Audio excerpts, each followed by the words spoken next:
ज्योताजी शिकलखान्यात आमचा निरोप कळवा. तलवारीनं अजून पाणी पाजण्यात यावं. तलवारीचा ढालीवर वार झाल्यानंतर पात्याला खांडे पडतात. ही तलवार दाखवा आणि शिरस्त्राण तयार झाला असेल तर घेऊन या म्हणा. जी युवराज.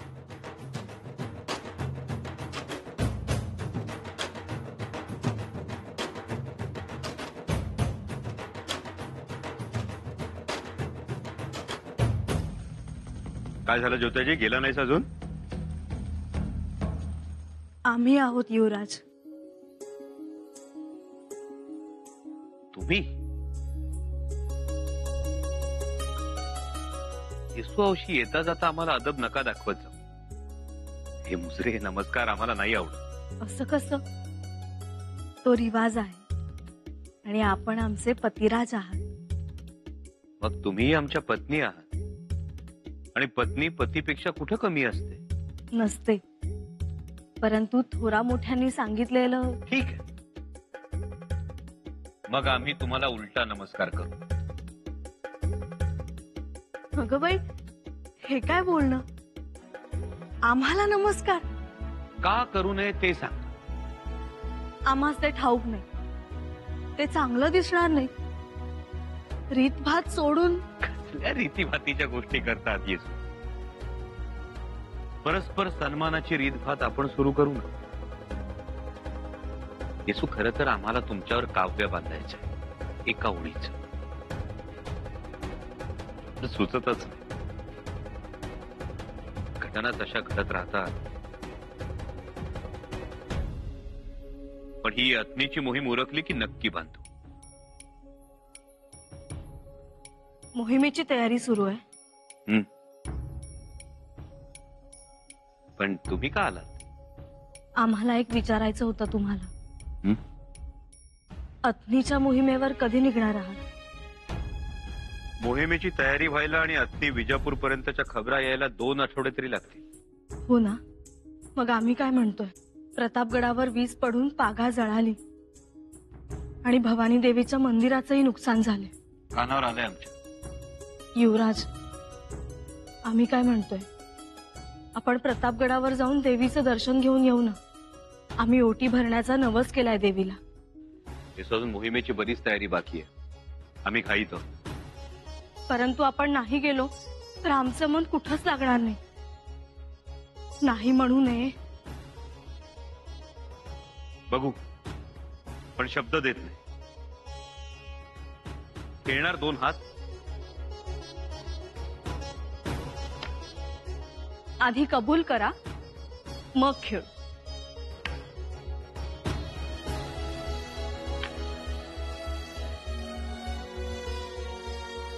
नाही जमणार. अग्नीची मोहीम उरकली की मग पाहू.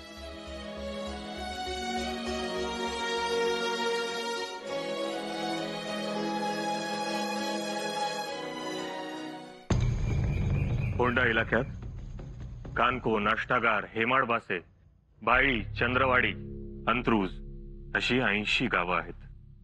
ती तातडीनं खाली करावी. फिरंगी फौजांना असा आदेश द्यावा. नाहीतर विरजाई साहेबांना हे चांगलंच जाणून घ्यावं की गाव कसबा जर खाली झाला नाही तर मराठी फौज फिरंगी मुलखात घुसून मुलूक ताब्यात घेईल.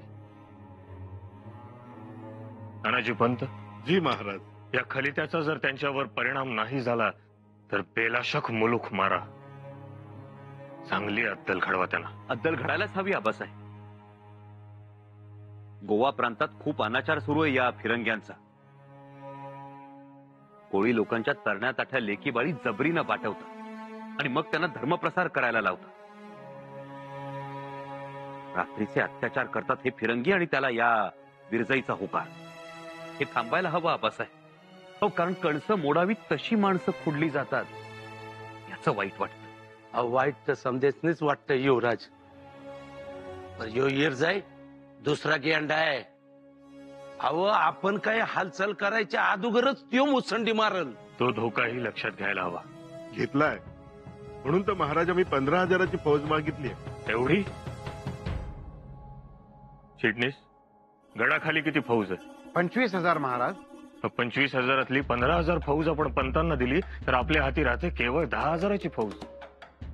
आणि 3,000 तर गडाखाली शिबंदीला पाहिजेत, म्हणजे उरलं फक्त 7,000. शंभूराजे, तुम्ही कितीची फौज घेऊन जाणार आहात? आबासाहेब, जेवढी आहे तेवढी फौज आम्हाला पुरेशी आहे. कालही आम्ही हेच सांगितलंय. छा छा छा छा छा, अहो तुमची पण मोहीम लई मोठी आहे, ती काही सोपी नाही. बघू, निघस्तवर एखादी फौज रिकामी होऊन येईलच गडावर. नको मामासाहेब, एकतर मोहिमेवरून आलेली फौज दमलेली असते. शिवाय शिलेदारांना घरी जायचं असतं, बायका मुलात राहायचं असतं. जेवढी आहे तेवढी फौज आम्हाला पुरेशी आहे. पण शंभूराजे, तुम्ही काहीच मागत नाही. त्याची आवश्यकताच नाही आबासाहेब. कारण आहे त्या फौजेसोबत आणखी एक गोष्ट आमच्या सोबत जाणार आहे. तिकडची गनिमी कावा.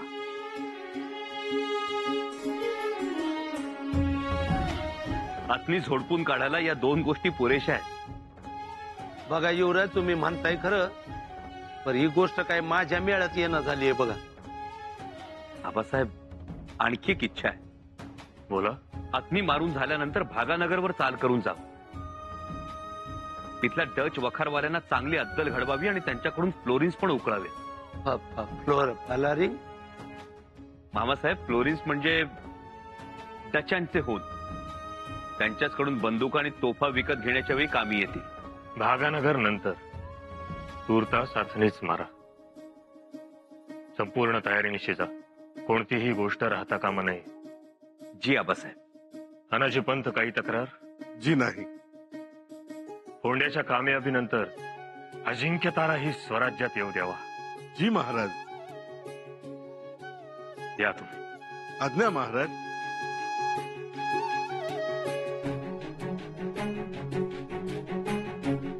शंभूराजे, तुमच्या अथनी मोहिमेवर आमच्या पुढील राजकारणाची दिशा ठरणार आहे. त्यामुळे आबासाहेब, आपल्याला अभिमान वाटेल असं यश मिळवू तेव्हाच आमच्या घोड्यांचे खूर माघारी रायगडाकडे वळतील.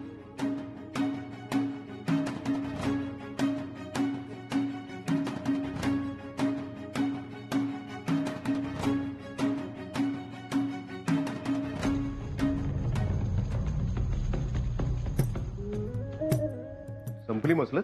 हो. महाराज आहेत खाशा सदरेवर? नाही, ते गेले मग आम्ही उठलो खासा सदरे होत. असं झाली का तयारी मोहिमेची? हो, फक्त घोड्यावर स्वार व्हायचंय आणि फोंड्याकडे तलवार रोखायची. चला, बरं झालंय. पण फौजा कधी निघणार? खर्चाची रक्कम मिळाली की मग कशाला थांबतोय हो आम्ही. बाळाजी चिटणीस आले की ते पत्र देतील, म्हणजे तेही होऊन जाईल. पण युवराजांनी तुमच्या मानानं फारच कमी फौज घेतली. हे मला माहित नाही. त्यांना जर फौज हवी असेल तर त्यांनी थांबावं. भिवंडीला गेलेली फौज येईल, ती परतीच्या वाटेवर आहे, आणि औरंगाबादवरूनही फौज येईल. पण मग 1 महिना मोहीम लांबेल युवराजांची. हो, पण त्यांना एवढा धीर कुठे आहे? गरम रक्त. आणि सध्या करेन ती पूर्व, दाखवेन ती पूर्व, म्हणेन ती पूर्व, सांगेन ती पूर्व अशा परिस्थितीत आहेत ते. त्यांना फौजीची काय गरज? फौज आम्हाला हवी आहे. मला फौज, दारुगोळा, खजिना सगळं पाहिजे असतं. त्यांचा गनिमी काव्यावर जास्त भर आहे. माझाही आहे. मी मैदानात बेभरोशानं उतरत नाही. आता बघा ना, फोंड्यावर जायचं ठरलं त्याच दिवशी फोंड्याचा सखोल अभ्यास करायला सुरुवात केली. पण युवराजांचं तसं नसतं. त्यांना वाटतं आपल्यात हिंमत आहे ना, मग कशाला कोणाला घाबरा. पण तसं नसतं. हिमतीला ताकद, ताकदीला धीर, धीराला दम, दमाला नियोजन, नियोजनाला तलवार, असं असतं गणित. ज्या दिवशी जाईन त्याच दिवशी फोंडा घेईन. घेतला, फक्त बघत राहा. चंपा, आम्ही कोणालाही भेटण्याच्या मनस्थितीत नाही. तुला सांगितलं ना एकदा, जा तू. तेच पाहायला आलोय आम्ही.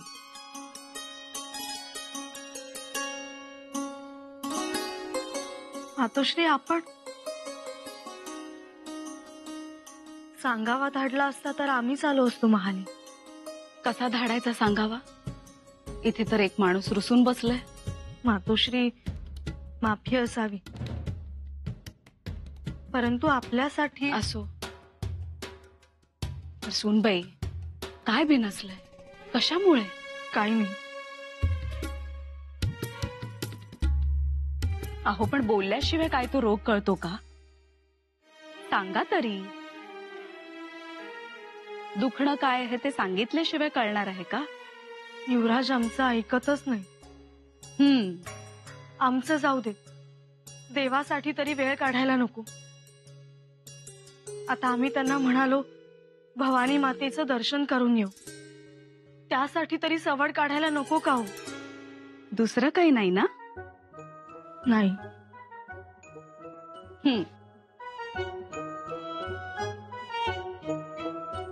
पण मग याच्यावर तुम्हीच इलाज करा.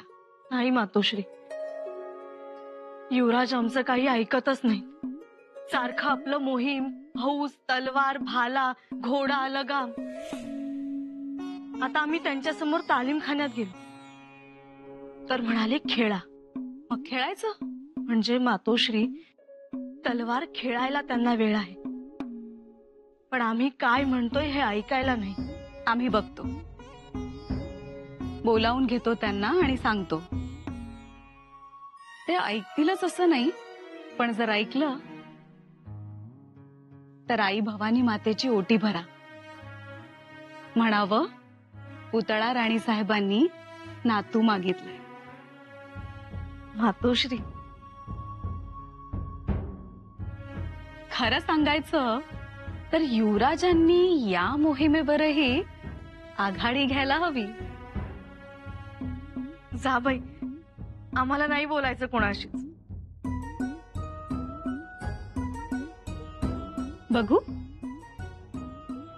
फारच लाल झालाय चेहरा. मातोश्री, आपल्या 25 लोकांचं पथक आत्नीत पाठवा.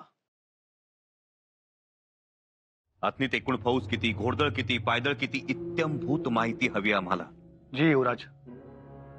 आत्नी शहराचा पाणी पुरवठा कुठून होतो, तलाव असेल तर तलाव किती, विहिरी किती, बारवा किती, सगळी मोजदाद करा. जी युवराज. त्याचबरोबर आत्नीच्या बाजारपेठेतील बलाढ्य व्यापारी कोण, गोरगरिबांना त्रास कोण देतो हेही समजावं. आणि सगळ्यात महत्वाचं म्हणजे आत्नीचा अंमलदार कोण, त्याचा वकूफ काय, त्याच्या सवयी काय, त्याचे छंद काय, त्याची शस्त्रातली जाण कितपत, रपेटीत जात असेल तर केव्हा जातो, आत्नीत केव्हा असतो, खडान खडा माहिती हवी आम्हाला. जी युवराज. त्याचबरोबर दारू गोळ्याचं कोठार कुठे आहे त्याची माहिती काढून घ्या. आपली काही माणसं आत्नीत राहतील, 8-10 लोक परिसरात राहतील आणि उरलेले लोक रस्त्यात पेरून ठेवा. जी. विजापूरच्या मुलखात शिरून आत्नी मारायची म्हणजे कसून तयारी करायला हवी. जी युवराज. निघा.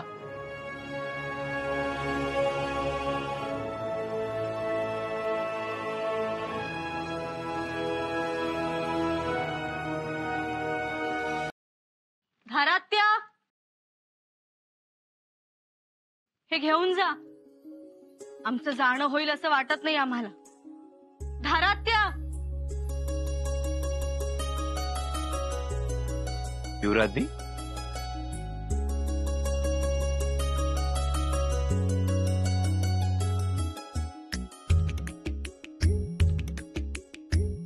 झाली ना मोहिमेची तयारी? आत्नीची जुजबी माहिती आली आहे, पण एकदा आमचे हेर पोचले की पूर्ण माहिती मिळेल हातात. तरी किती घोडदळ असेल आत्मीत? असेल 15,000. याशिवाय दारू कोठार कुठे आहे, पाणी साठा कुठे आहे, बळद कुठे आहे, कोण श्रीमंत व्यापारी, कोण सावकार, याचीही माहिती घेतलीत ना? आता मोहीम म्हटलं की ही सगळी माहिती घ्यावीच लागते. हो ना? शत्रू ओळखावा लागतो. एकदा शत्रूच्या मनातलं ओळखलं ना की लगेच त्याला जिंकताय. म्हणजे शत्रूच्या मनातलं जाणता, त्याला ओळखण्यासाठी पुरेपूर कसरत करता, पण आमचं मन मात्र जाणत नाही तुम्ही. आमच्या मनातलं दुःख, आमच्या काळजातला सन मात्र ओळखतही नाही तुम्ही. युवराजनी शत्रूसाठी एवढं करता ना? का करता? त्याला जिंकून घ्यायचं असतं म्हणून.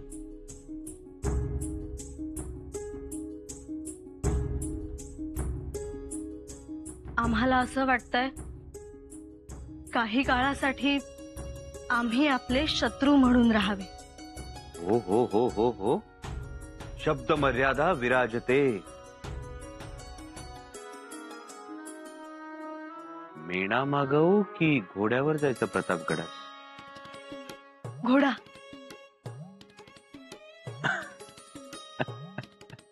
नाही म्हणजे आपण हो म्हणालात, मग नाही गेलो तरी चालेल. कमाल आहे.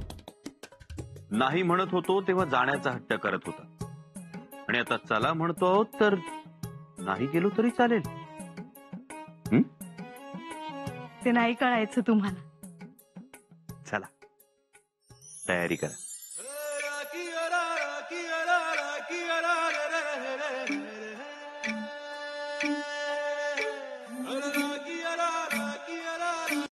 व्हायचा तो खोळंबा झालाच आमचा. आता तुमचा कसला खोळंबा पंत? अहो, युवराज जागेवर नाहीत आणि सगळा खर्चाचा तपशील चिटणीसांकडे दिलाय. आता आम्हाला खर्च मंजूर जरी झाला तरी तो आज मिळणार कसा? पंत, अहो युवराज काही लांब पल्ल्यावर गेलेले नाहीयेत आणि तशी सूचनाही नाही आम्हास. तरी पण खजिना ताब्यात मिळाला असता तर फार बरं झालं असतं. एक एक काम हातावेगळं करता आलं असतं. अहो, काय सुरनेस, काय झालं? काय एवढं काळजीच्या डोळ्यात पावताय? काही नाही, हेच निघायची तयारी. खजिना ताब्यात घ्यायचा. हा. बाजार बुणगे हुशार पाहिजेत. रावट्यांची मोजदाद, घोडी, त्यांची तंदुरुस्ती. तुमचं म्हणजे कसं सुरनेस, मुठभर घुगऱ्या आणि रातभर मचमच.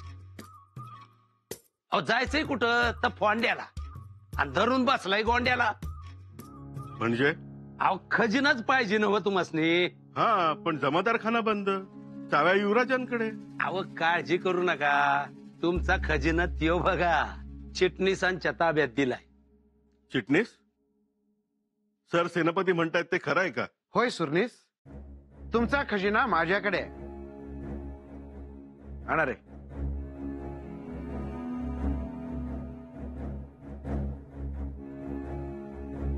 मोजून घ्या. काळजावरची धोंड उतरली. बघू बघू. घोडी घेतली का ताब्यात? घेतली, पण नाल मारायचं काम सुरू आहे. 2-3 दिवसात नाल मारून घेतली की निघायला बरं. बाकी तुम्ही चांगलाच हात मारलात. युवराजासनी काही ठेवलंच नाही तुम्ही. मला महाराजांनी विचारलं, मी आकडा सांगितला, मला मिळाली फौज. आपण 15,000ची फौज घेऊन तुम्ही जाणार कुठं? फोंड्याला. आणि 7,000ची फौज घेऊन हातणीला जायचं म्हणजे? तर त्यांनी थांबावं. हा? शिवाय त्यांच्याकडे गनिमी कावा आहेच की. नाही, त्यांचा गनिमी कावा त्यांना करायचा तवा ते करत्यालच, पण त्याच्या आधी तुम्ही तुमचा गनिमी कावा करून मोकळं बी झालात आणि त्यासनी कळलं बी नाही. तीच तर गंमत आहे अनाजी पंताची. आणि मी मोहीम ठरवल्यापासूनच सावधी असतो. पूर्ण तयारीने उतरतो. गाफीलपणाला माझ्याकडे थारा नाही. आता ते काय आमसने ठाव नाही वय. तुमचा तिडा हा सुटण्यासाठी नसतोच. आता हेच बघा ना, मोहीम तोंडावर आणि युवराज कुठे? देवीच्या दर्शनाला प्रतापगडावर. आणि युवराजांनी शिबंदीही सोबत घेतली नाही. बघा केवढी ही बेफिकिरी. काही कमी जास्त झालं तर? अहो काय कमी जास्त, आता कुणी युवराजांकडे नुसतं बघितलं तरी फासटून ठेवन म्या.